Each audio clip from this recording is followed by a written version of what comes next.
హల్లెలూయా. కాబట్టి దేవుడు ఇచ్చిన విలువైన సమయంలో పరిశుద్ధ గ్రంథం నుంచి దేవుని పిల్లరా కొన్ని మాటలు మనము ధ్యానించుకున్నాం. గడిచిన వారం నుండి ఇప్పుడు కూడా దేవుడు మన పనిలోను ప్రయాణంలోను అన్నిట్లోనూ క్షేమంగా ఉంచి ఈరోజు దేవుడు మన మందిరంలో సజీవంగా నిలిపాడు. కాబట్టి దేవునికి స్తోత్రం మరొకసారి. పరిశుద్ధ గ్రంథం నుంచి దేవుని పిల్లరా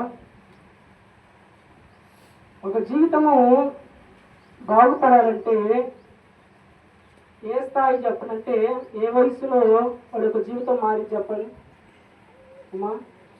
ఏ వయసులో మారింది? ఇప్పుడు పాపంలోకి వెళ్ళాలన్నా లేకపోతే మంచిగా ఉద్యోగం చేసుకోవాలి, నన్ను కన్నటువంటి నా తల్లిదండ్రుల మాట నేను వినాలి, నా కుటుంబ సభ్యుల యొక్క మాట నేను వినాలి, నా కాళ్ళ మీద నేను నిలబడాలని చెప్పి ఏ వయసులో అంటే యవ్వన ప్రాయం వయసులోనే జీవితంలో బాగుపడాలన్నా అర్థమవుతుందమ్మా, చెడిపోవాలన్నా ఏ ఒక్క వయసు ముఖ్యమంటే యవ్వన ప్రాయము ముఖ్యం. దేవుని స్తోత్రం చెప్తారు. కాబట్టి దేవుని పిల్లరా చాలా మంది యవ్వన ప్రాయంలో ఏమైపోతున్నారంటే ప్రొటీన్లు పోతా ఉన్నారు.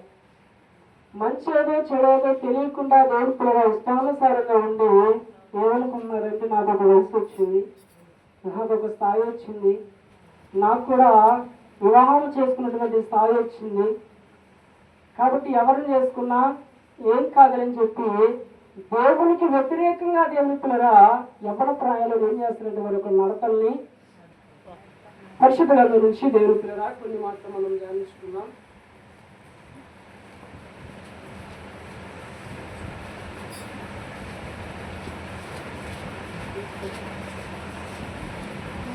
పరిశుద్ధ గ్రంథం నుంచి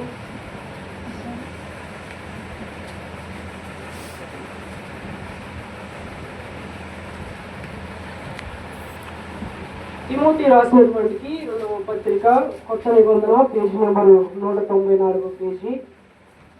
తిమోతికి రాసినటువంటి 2వ పత్రిక 2వ అధ్యాయము 22వ వచనము. తిమోతి రాసినటువంటి నీవు యవనేచ్ఛల నుండి దేవుని నుంచి అంట దేవుని నుంచి పాడుకోమంటున్నాడు. మా అక్కడే అందరూ ఏడే ఉన్నారా? ఇలా ఉన్నారా? దేవుని స్తోత్రం చెప్పి చేతులు ఎత్తి ఏ నుంచి బయటికి పోమాడుతుంది. దేవుని పిల్లరా నీవు యవనేచ్ఛల నుండి పాడుకోము, పవిత్ర హృదయములై ప్రభువునకు ప్రార్థన చేయి వారితో కూడా నీతిని, విశ్వాసమును, ప్రేమను, సమాధానమును వెంటాడుము. దేవుని స్తోత్రం చెప్పాలి. ఏమన్నాడంటే దేవుడు పిల్లరా నీవు యవనేచ్ఛ నుంచి పారిపోము, నీతిగా ఉన్న వారితోనూ సమాధానంగా ఉన్న వారితోనూ దేవుని యందు భక్తిగా ఉన్న వారితోనూ నువ్వేం చేయాలంటే సహవాసం చేయాలా, వారిని ఏం చేయాలంటే వెంటాడాలి. ఏమన్నాడంటే దేవుడు పిల్లరా ప్రభువులో ప్రియమైనటువంటి సహోదరురా లోకంలో అనేక మంది యవనస్తులు ఉన్నప్పటికీ ఎవరు మంచిగా ఉంటున్నారు, ఎవరు చెడుగా ఉంటున్నారు, ఎవరు తల్లిదండ్రుల మాట వింటున్నారు, ఎవరు దేవుడి మాట వింటా ఉన్నారు, ఎవరు ఎటువంటి లోకంలో ఉన్నారా, లేకపోతే యవన ప్రాయంలో చెడిపోతున్నారా, పడిపోతా ఉన్నారా, దేవుడికి అయిష్టంగా నడుస్తా ఉన్నారా, యవన ప్రాయంలో ఉన్నటువంటి ప్రతి ఒక్కరు కూడా ఏం చేయాలంటే గమనించాలి. ఏం చేయాలి? ఒక వస్తువులో ఒక షాప్లో కొన్ని వస్తువులు నేను కొండి 10 వస్తువులు అంటే ఏదో ఒక వస్తువులు పట్టుకుని వస్తారా అమ్మా? ఏం చేస్తాడు? ఈ వస్తువు బాగుందా, ఇది బాగుందా, దీనికి వంకర ఉందా, లేకపోతే దానికి నట్టు ఉందా, ఎత్తు ఉందా, మాసిపోయిందా అని చెప్పి ఏం చేస్తాడు అమ్మా? వస్తువులలో 10 వస్తువులు నేను కొండి దయచేసి వినాలి. 10 వస్తువులలో 10 వస్తువులు అంటే ఏదో ఒక వస్తువు పట్టుకుని వస్తావా, లేకపోతే 4-5 వస్తువులను ఏం చేస్తావు తిప్పి పైకి లోనకి మొత్తం ఏం చేస్తావు పేరు చూస్తూ ఉంటావు. అదే ఈ లోకంలో కూడా అనేక మంది యవనస్తులు ఉన్నప్పుడు కూడా ఎవరు మంచి వాళ్ళు, ఎవరు చెడ్డవారు, ఎవరు దేవుడి మాట వింటున్నారు, ఎవరు కూడా పాపాలు అంటున్నారు, ఎవరు పాప నుంచి పారిపోతా ఉన్నారు, ఎవరు కూడా దేవుని యొక్క మాట వింటున్నారు అనేటువంటి గ్రహింపులు ఎవరికి ఉండాలంటే యవనస్తులకి గ్రహింపు అనేది ఉండాలి. దేవుని స్తోత్రం చెప్పాలి. కాబట్టి దేవుని ప్రియుడా ప్రభువునందు ప్రియమైనటువంటి సహోదరుడా అందుకనే దేవుని యొక్క వాక్యం అంటా ఉంది, నువ్వు యవనేచ్ఛ నుండి పారిపోము, పవిత్ర హృదయంలో ప్రభువునకు ప్రార్థన చేయు వారితో కూడా నీతిని, విశ్వాసమును, ప్రేమను, సమాధానమును వెంటాడము. కాబట్టి జీవితము నిలబడాలన్నా, జీవితము నాశనం కావాలన్నా, భద్రమ కావాలన్నా, మన కాళ్ళ మీద మనం నిలబడాలన్నా ఏ ప్రాయం ముఖ్యమంటే యవ్వన ప్రాయం చాలా ముఖ్యమైనటువంటి విషయము. ఎందుకంటే యవ్వన ప్రాయంలో ఏదైతే నువ్వు చేదాచుకుంటావో, యవ్వన ప్రాయంలో ఏదైతే కోల్పోతావో, యవ్వన ప్రాయంలో ఎప్పుడైతే నీ ఆశలు ఆవిరిగా మారిపోతావో, యవ్వన ప్రాయంలో నువ్వు ఏదైతే కోరుకున్నది నీకు దక్కలేని పరిస్థితి ఉన్నప్పుడు, యవ్వన ప్రాయం దాటిపోయిన తర్వాత అదే నేను చేదాచుకున్నది ఇప్పుడు పొందాలంటే పొందలేస్తారమ్మా? ఎవరు కూడా పొందలేరు. కాబట్టి ఆ యవ్వన ప్రాయంలో దేవుడు ఎవరికి ప్రాధాన్యత ఇవ్వాలంటే దేవునికి ప్రాధాన్యత ఇవ్వాలి. తర్వాత నిన్ను కన్నా నీ తల్లిదండ్రులకు ప్రాధాన్యత ఇవ్వాలి. ఇవ్వాలి అవుతామా? కొంతమంది తల్లిదండ్రులకు మాట తీసి పారేస్తారు, అంతేనా కాదు? అమ్మా ఏమైంది, నాకు ఇప్పుడు వయసు వచ్చింది, మేజర్నా మైనార్టీనా, లేకపోతే వివాహం చేసుకునే వయసు వచ్చింది, ఇప్పుడు నా ఇష్టము, నాది, నాకు కావలసిన జోడిని చూసుకునేవారు ఈరోజు వస్తారు. తల్లిదండ్రులు మాట ఇస్తున్నారు ఇవాళ రేపు అమ్మా. కానీ దేవుని పేర పరిశుద్ధ గ్రంథంలో ఉంటుందో తల్లిదండ్రుల మాట విన్నవారు ఉన్నారు, తర్వాత దేవుని మాట విన్నవారు కూడా ఉన్నారు. పరిశుద్ధ గ్రంథం నుంచి కొన్ని మాటలు మనం గమనించుకున్నాము. ఆదికాండము 27వ అధ్యాయము 46వ వచనము. ఆదికాండము 27వ అధ్యాయము 46వ వచనము.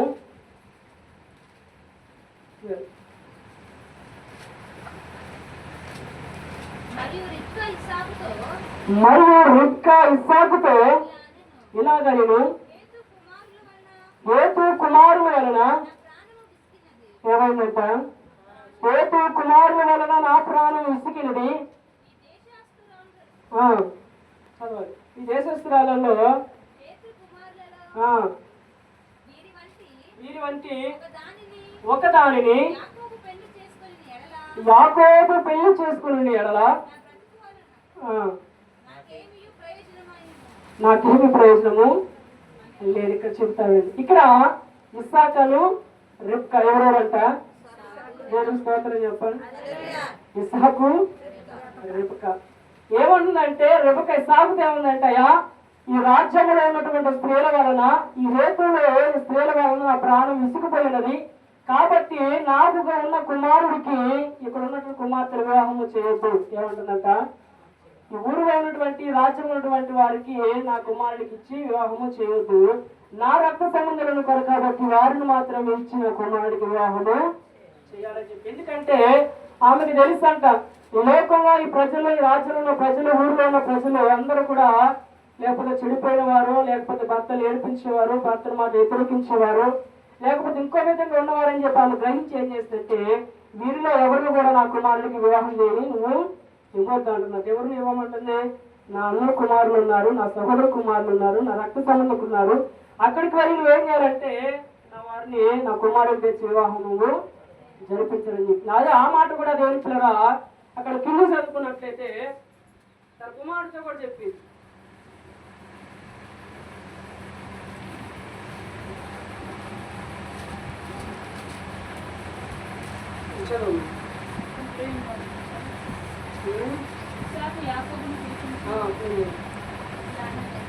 ఇస్సాకు యాకోబును పిలిపించి ఇలాగని నీవు కానాను కుమార్తెలలో ఎవతును వివాహం చేసుకోనకూడదు, నీవు లేచి పద్దారాములున్న నీ తల్లికి తండ్రి అయిన బేతియేలు ఇంటికి వెళ్ళి అక్కడ నీ తల్లి సహోదరుడు లాబాను కుమార్తెలలో ఒకదాన్ని వివాహం చేసుకుని యాతనానికి ఆజ్ఞాపించి ఇవేం చేసిందంటే అయ్యా కుమారుని పిలిపించిందంట. కుమారుని పిలిపించిన తర్వాత ఏమంటుందంటే ఇక్కడ ఉన్నటువంటి వారిలో ఎవరిని కూడా వివాహం నువ్వు చేసుకోవచ్చు. ఎవరికి చెప్తుందో తల్లి? అమ్మా కుమారుడికి చెబుతాను. ఏమని చెప్తుందంటే అయ్యా వివాహం చేసుకున్న వయసు నీకు వచ్చింది కాబట్టి నువ్వు ఎవరిని పడితే వాళ్ళ వివాహము చేసుకోవద్దు, నువ్వు చూసిన వాళ్ళ వారిని వివాహము నువ్వు చేసుకోవద్దు, నీ మనసుకి ఇష్టపడి వారిని వివాహము చేసుకోవద్దు. ఎందుకంటే నిన్ను కన్నటువంటి తల్లిదండ్రులైనటువంటి మేము చెప్పినటువంటి మాట నీవు వినాలి. దేవుని స్తోత్రం ఉంటాను. కాబట్టి నువ్వు అక్కడ వివాహం చేసుకోవద్దు. ఎవరు చెప్తుందంటే ఇవే పలానా ఊరిలో ఉన్నారు, నా యొక్క సహోదరు యొక్క కుమార్తెలు ఉన్నారు, అక్కడికి వెళ్ళి వారిలో ఒకరిని వివాహము చేసుకోవాలని చెప్పారు. ఏసాకి అమ్మ నాకు వయసు వచ్చిందిగా, వింటున్నారు వాక్యము, అమ్మ నాకు వయసు వచ్చిందిగా అమ్మ, ఇక్కడ కొంతమంది ఇష్టపడ్డానమ్మా, వారిని వివాహం చేసుకుంటానమ్మా, వారిని పెళ్లి చేసుకుంటానమ్మా అంటే దేవుని పిల్లప్పుడు తల్లిదండ్రుల మాట తీసివేసినట్టే కాదా అమ్మా? తల్లిదండ్రులకు దుఃఖానికి కారణమైన వారే కాదా? తల్లిదండ్రుల మాట పొడబడినవారే కాదా? ఇన్నాళ్ళు దేవుని పిల్లగా ఈ స్థాయికి రావడానికి కారణం ఎవరు? నీ తల్లిదండ్రులే కాదా? ఈరోజు నువ్వు ఈ స్థితిలో ఉన్నావంటే నీ తల్లిదండ్రులే కాదా? ఇంతగానో తల్లిదండ్రులు దేవుని పిల్లగా నిన్ను కన్నీ పెంచి పోషించి పెద్ద చేసి నీకు ఒక స్థాయిని ఇస్తే ఇప్పుడు మన ఈ స్థాయికి వచ్చినారు. మనకేమన్నంటే మన ఇస్తారు మనకి ఏమంటే ఏమన్నా నాకు వయసు వచ్చింది అంతేనా, నాకు వయసు వచ్చింది, వివాహం చేసుకున్న వయసు వచ్చింది, ఎవరిని చేసుకోవాలి ఎవరిని చేసుకోకూడదు నాకు తెలుసా? అయితే ఇక్కడ కూడా ఇస్సాకు అక్కడ అబ్రహాముతో అంటాడమ్మా, ఎవరితో? యాకోబు ఇస్సాకుతో అంటాడా? అర్థమవుతుంది ఇక్కడ వాక్యము. అయితే దేవుని ప్రియరా ప్రభుత్వంలో ప్రేమటువంటి సహోదరురా, ఎప్పుడైతే వెళ్ళిన తర్వాత వెళ్ళిన తర్వాత దేవుని ప్రియరా చెప్పిన తర్వాత ఆయన ఏం చేసినట్టే, యాకోబు ఏం చేసినట్టే దేవుని ప్రియరా పోయిన తర్వాత ఎవరి కాడికి పోయిండు?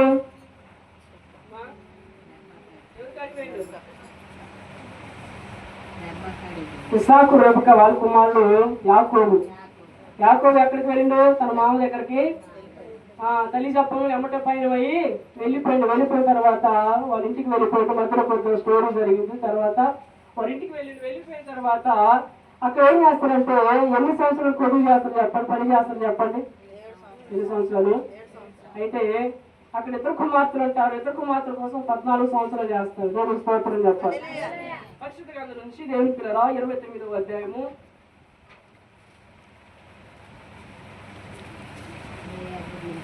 14వ వచనము 14 చదవండి. 29 అప్పుడు లాబాను నిజముగా నీవు నా ఎముకలు నా మాంసమునై ఉన్నావు.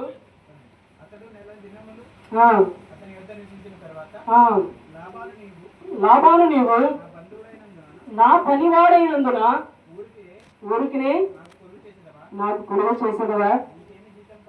నీకేమి జీతము కావాలి? ఇక్కడ ఏమన్నాడంటే అక్కడే ఉంచు. ఇక్కడ ఏమన్నాడంటే మామ దగ్గర పోయి పని చేస్తున్నాడు, మొదలు వృత్తిగా పని చేస్తుంటే మామ అంటుందయ్యా, ఎంత మాత్రం రక్త సంబంధమైనా, నా ఎముకవరం అయినా, మాంసంలో అయినా, నా బంధువు అయినా, చుట్టమైనా, చెల్లెల కుమారుడు అయినా ఎంత మాత్రం వృత్తిగా పని చేస్తావా? నీకంటూ జీతం కావాలిగా, ఏంటంట జీతం కావాలిగా. కాబట్టి నీకేమి కావాలో కోరుకో, వృత్తిగా పని చేయ, మాకు నీకేమి కావాలో నీవు కోరుకో అంటే అప్పుడు యాకోబు కోరుకున్నాడంట. చదువు మక్కలు ఎంతమంది ఉన్నారంట? దేవుని స్తోత్రం చెప్పాలి. లాభానికి 2 కుమార్తెలు ఉన్నారు. పెద్దదాని పేరు ఏంటంట? ఏ పేరు? లేయా. చిన్నదాని పేరు రాహేలు. లేయా జబ్బు కలది, రాహేలు సుందరదై ఉండడు.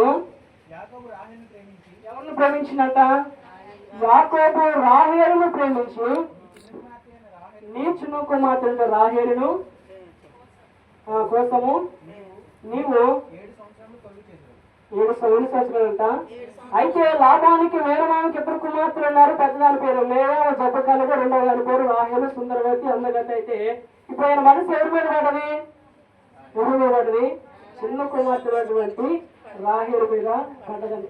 పడ్డ తర్వాత మేనమావత అంటున్నట్టయా, నేను పని చేస్తాను. ఎవరి కోసం పని చేస్తానంటే నాకు వివాహం చేసుకోవాలి కాబట్టి రాహేలు కోసం 7 సంవత్సరాలు పని చేస్తుంటే లాభాన్ని కూడా దాన్ని ఒప్పుకున్న తర్వాత సరే 7 సంవత్సరాలు పని చేయడం రాహేలు ఎక్కించి పెళ్లి చేస్తుంటే అప్పటి నుంచి కూడా రాహేలు మీద ఆయన ఏమిటో మనసులో ఉంచుకొని ప్రేమ పెంచుకుని అట్లా 7 సంవత్సరాలు గడిచిపోయినాయి. ఆ 7 సంవత్సరాలు కూడా ఆడపాటలు గడిచిపోయినాయి. ఎందుకు ఇలా పడిపోయాను అనుకోండి, ఇష్టం లేకుండా పడిపోయాను అనుకోండి, వాడు గంట కూర్చున్నా 4 రోజులు కూర్చున్నట్లు ఉంటుంది. అదే ఇష్టంతో పడిపోయాను అనుకోండి, ఎత్తులకు పుట్టిపోయిన ఎత్తులోకే బడి ఇడిచిపెట్టారని చెప్పి ఆనందం వాడికి బాధ అనేది ఉంటుంది. ఇక్కడ కూడా యాకోబు కూడా జరిగినటువంటి విషయం ఏంటంటే 7 సంవత్సరాలు కూడా ఆటపాటలు గడిచిపోయి 7 సంవత్సరాలు రానే వచ్చి మామ దగ్గర కూడా అడిగిన తర్వాత ఇక వివాహం చేయడానికి సాయంత్రం అందరూ కూర్చున్న తర్వాత ఏం చేసిందంటే సాయంత్రం కూడా వివాహం చేస్తుంది. తర్వాత ఆ వివాహంలో తర్వాత రాత్రి పంపించిన తర్వాత తెల్లవారేసరికి పడక మీద లేచినటువంటి యాకోబు ఆ యొక్క కుమార్తెని తేరు చూసేసరికి ఎవరై ఉన్నారు? దేవుని స్తోత్రం చెప్పాలి. ఎవరై ఉన్నారంట? లేయా పెద్ద కుమార్తె జబ్బు కలదు. ఎందుకు ఉన్నదంటే పెద్ద కుమార్తె జబ్బు కలది, చిన్న కుమార్తెకి పెళ్లి చేస్తే పెద్ద కుమార్తె ఎవరు చేసుకోరు కాబట్టి ఏం చేసినట్టు మేనమామ మోసం చేసి రాత్రిపూట పెళ్లి చేసి ఆ గదిలోకి పంపించి తెల్లారిసరి చూసరికి ఇట్లా సరికి ఏది మామని నిలదీస్తే మరొక 7 సంవత్సరాలు కొలిసి చిన్న కుమార్తె నీకు వేరుపులుగా ఇష్టంగా ఉన్నటువంటి మరలా ఆ యొక్క రాయుల కోసము మరలా కూడా ఎన్ని సంవత్సరాలు చేసిందంట? మరలా 7 సంవత్సరాలు చేసిన తర్వాత చిన్న కుమార్తెను పెళ్లి చేసుకుంటూ దేవుని స్తోత్రం చెప్పాలి. అంటే ఇప్పుడు ఎవరు ఇష్టంగా పెళ్లి చేసుకుని చెప్పండి?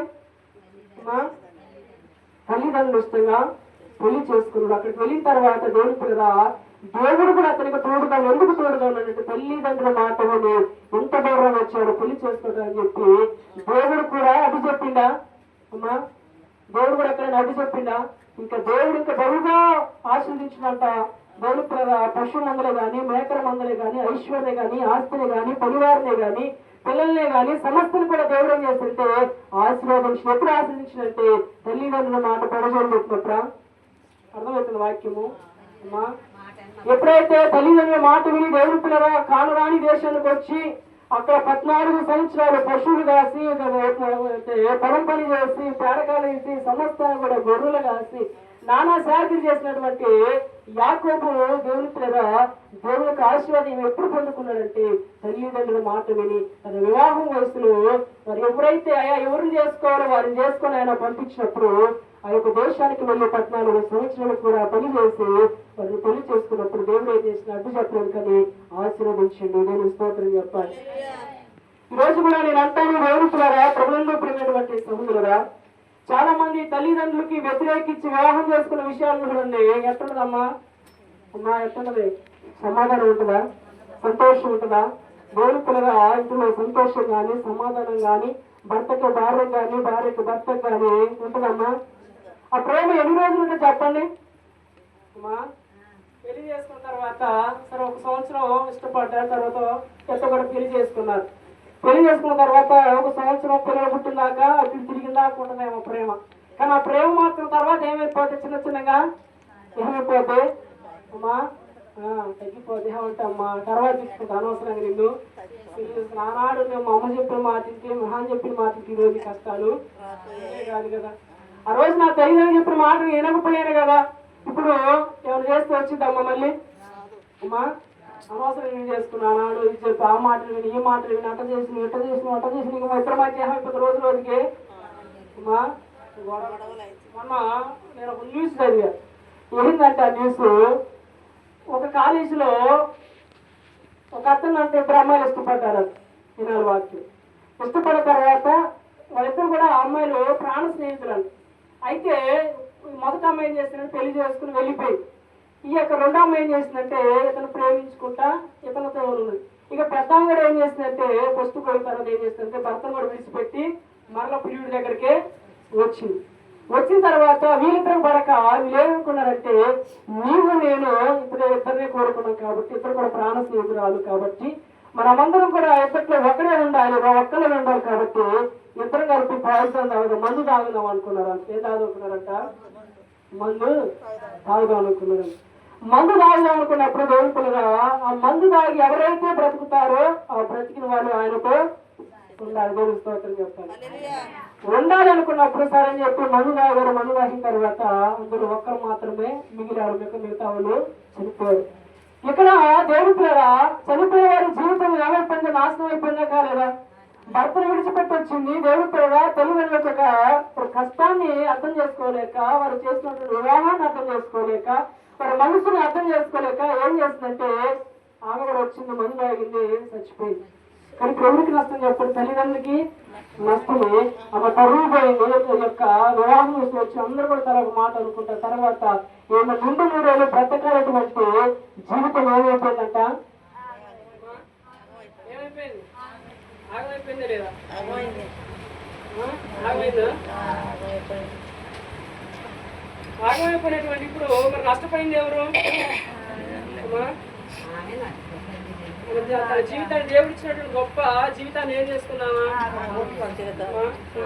ఆగం చేసుకుందా లేదా? దేవుడు ఇచ్చినటువంటి జీవితాన్ని ఆగం చేసుకోండి. ఒక ఘనమైన జీవితము నీ కొరకే జీవించును.